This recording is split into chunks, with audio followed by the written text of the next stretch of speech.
Fusion freedom നമ്മുടെ ചാനലിലേക്ക് എല്ലാവർക്കും സ്വാഗതം. തമിഴ്നാട്ടിൽ വലിയ ചർച്ചയായി മാറിയിരിക്കുകയാണ് സൂപ്പർ താരം വിജയുടെ പുതിയ ചിത്രം ജനനായകൻ. റിലീസിന് മുമ്പേ തന്നെ ഇത്ര വലിയ പ്രതിസന്ധി നേരിടേണ്ടി വന്നത് സിനിമാ ലോകത്തെയും ആരാധകരെയും ഞെട്ടിച്ചിരിക്കുകയാണ്. 400 കോടി ബഡ്ജറ്റിൽ ഒരുക്കിയ ഈ ചിത്രം വിജയുടെ കരിയറിലെ ഏറ്റവും വലിയ പ്രൊജക്റ്റുകളിൽ ഒന്നായി കണക്കാക്കപ്പെടുന്നു.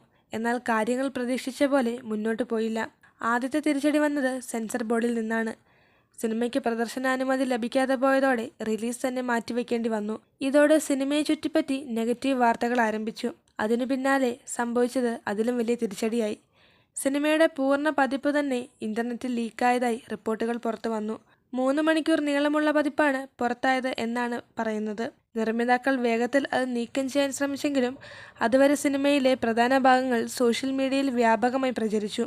വിജയുടെ ഇൻട്രോ സീൻ, ക്ലൈമാക്സ് ഫൈറ്റ്, പ്രധാന ആക്ഷൻ രംഗങ്ങൾ എന്നിവ ഇതിനകം തന്നെ പ്രേക്ഷകരിലേക്ക് എത്തിക്കഴിഞ്ഞു. ഇത് സിനിമയുടെ തിയേറ്റർ കളക്ഷനുകളെയും മൊത്തത്തിലുള്ള ഹൈപ്പിനെയും ബാധിക്കുന്ന സാഹചര്യമാണ് ഉണ്ടാക്കിയിരിക്കുന്നത്. ഇതോടെ സാമ്പത്തികമായും വലിയ തിരിച്ചടിയാണ് നേരിടേണ്ടി വന്നത്. ചിത്രത്തിന്റെ OTT ഡീൽ പോലും ഇപ്പോൾ ബാധിക്കപ്പെട്ടിരിക്കുകയാണ്. ആദ്യമായി 120 കോടി രൂപയ്ക്ക് ഡിജിറ്റൽ റൈറ്റ്സ് സ്വന്തമാക്കിയതായി പറയപ്പെട്ടത് ആമസോൺ പ്രൈം വീഡിയോ ആയിരുന്നു. എന്നാൽ നിലവിലെ സാഹചര്യത്തിൽ ആ തുകയുടെ 1/4 മാത്രം പുതിയ ഓഫറുകൾ വരുന്നു എന്നാണ് റിപ്പോർട്ടുകൾ. ഇപ്പോൾ സിനിമയെ ചുറ്റിപ്പറ്റി ഉയരുന്ന പ്രധാന ചോദ്യം ഇതാണ്: ഇത്ര വലിയ പ്രതിസന്ധികൾക്കിടയിൽ ജനനായകൻ തിരിച്ചു വരുമോ? അല്ലെങ്കിൽ ഇത് വിജയുടെ കരിയറിലെ വലിയ തിരിച്ചടിയാകുമോ?